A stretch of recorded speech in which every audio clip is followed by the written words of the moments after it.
Manipulating classic stories, that's the premise of Once Upon a Time. Yet sometimes I think the writers forget and they end up messing with the stories they've written themselves. And every week they might throw something in completely from left field, just to keep us on our toes. Such as Regina's never before mentioned incredible sword fighting skills, Snow's never before mentioned handmaiden Charlotte, and the never before mentioned unfulfilled love between Regina and Rumpel. You get the pattern. A Bitter Draught introduced us to the Count of Monte Cristo, and nicely managed to slide him into Snow vs. the Evil Queen flashback, number 3762. And by now I hope the general audience is clever enough to figure out that nobody can actually ever physically die in these. But the flashback was really centred on the Evil Queen, as well as her presence in Storybrooke.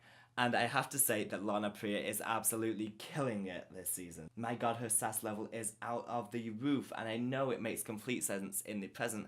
However, I can't help feeling it's slightly out of character in the past. Regina around this time always still felt quite tortured as well as being evil, and I'm not sure we're seeing that. Don't get me wrong, I'm absolutely loving it, but just maybe...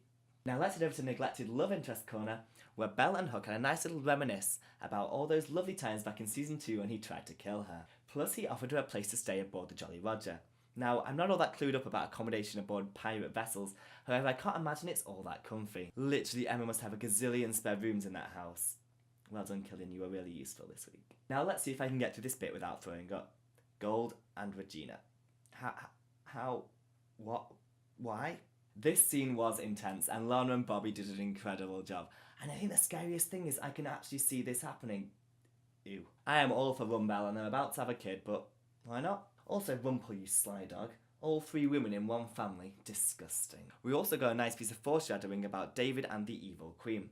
Be prepared to delve into his father's backstory around episode 7. However, if we find out that his father's just been chilling in the land of untold stories all this time, well, that's just way too convenient. Anyway, David now has his hands on the latest MacGuffin. It's some kind of ring or something, I don't know. And he looks really upset about it, or angry. I don't know, I never can tell. You know who else had a hard time this week? Granny. Not only was Emma just completely disrespecting her mattresses by telling Belle she wouldn't wish them on her worst enemy, guess we now know where she should be sending whoever's under that hood, but she also got dreadfully confused over Monte Cristo sandwiches and eggy bread. Poor Granny. And as for the most surprising moment in the episode, once again nobody can leave town. How convenient. Literally never saw that one coming. Shocked me to my core, I tell you. I am very interested to hear your thoughts on this week's episode, and also your expectations to returning to the tale of Cinderella next week. Please let me know down below, and my preview video for the other shoe will be up in a couple of days' time. I am Joseph Williamson and this is CruellasFurCoat. Be sure to subscribe for more Disney and Once Upon a Time videos, and don't stay away too long.